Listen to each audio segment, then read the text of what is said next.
Idol, walang helper at walang nagtatagal. Ibig sabihin, sino ang may problema?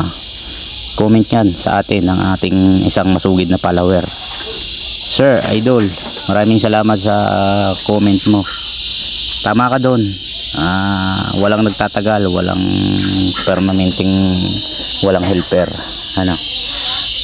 Sino ang may problema? Mga kabubog, sagutin natin yung tanong niya. Kung hindi niya tatanggapin na ang may problema ay yung mga umalis, ay tayo talaga ang may problema. At inaamin naman natin yun, bilang negosyante ay talagang hindi nawawala yung problema. Kakaibat na yan ng isang negosyante. Ang mahalaga dyan mga kabubog ay kaya mong isolve man ang masagupa mong problema. Nalalampasan mo yan. Ang katunayan yan mga kabubog na kaya mong isolve ay hanggang ngayon ay nananatili ka pa rin sa iyong ginagawa.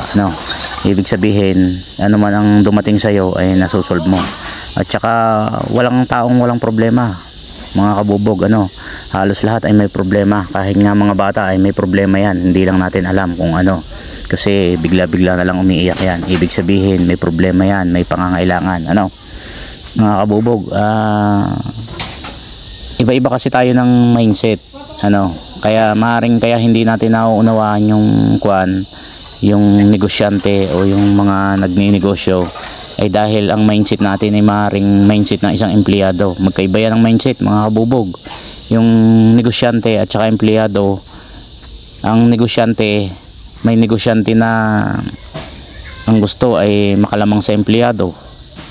May negosyante na ang gusto ay makapagbigay ng trabaho sa empleyado, makatulong sa kapwa. Iba-iba ang mindset.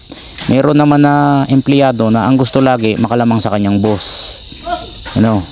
Meron naman na empleyado na feeling niya siya ang boss o feeling niya siya ang may-ari. Pero para sa akin, mas maganda kung ipiling mo na ikaw ang may-ari basta wala kang nasasagasaang tao. Kumbaga, ang mindset mo parang mindset ng may-ari. Kahit tauhan ka, ang mindset mo parang mindset ng may-ari. Pagka ganun kasi ang mindset ng tauhan, nagmamalasakit yon mga idol. Nauunawaan niya ang kuha ng may-ari, ang nararamdaman ng may-ari. Nung ako ay empleyado din bilang isang nagmanage din ako ng junk shop. Hindi lang ako basta nagtrabaho sa junk shop ng 2 taon. Ako mismo ang nagmanage. Pero dumating yung time na ako na yung boss, ako na yung manager, ako na yung cashier, at ako pa rin yung receiver. May pagkakataon na pahinante rin ako kasi ang daming truck nung pinagtrabahuhan ko ng na junk shop. Napakaraming tao na kailangan, at ganun din, walang tumatagal.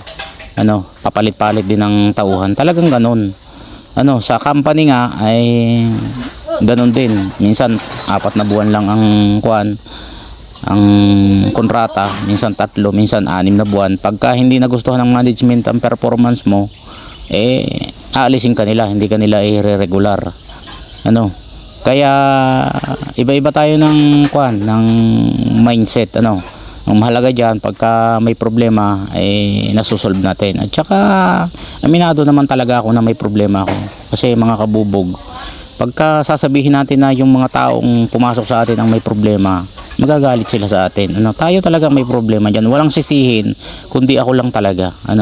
Ako lang talaga, hindi ako naninisi ng ibang tao. Ako lang talaga, kung may problema ako lang ang sinisisi ko dahil siguro kasalanan ko. Di ba? Ganoon naman talaga dahil pagka naman nagtagumpay ako at yumaman ako, kasalanan ko rin naman 'yon. Kaya walang dapat sisihin diyan sa kung may problema man. Ako talagang may problema. At sabi nga hindi laging hindi laging nasa ilalim, minsan nasa ibabaw din. Ganoon talaga ang negosyo Meron nga ako dito mga kabubog na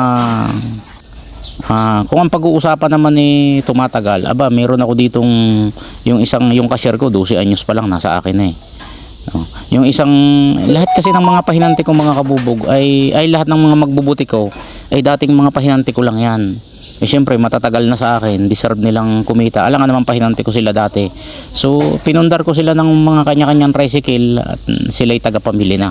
So naghahanap naman ako ng bago para susunod sa yapak nila, bagong i-develop. Kumbaga sila, na-duplicate ko sila kasi dati magbubuti lang ako.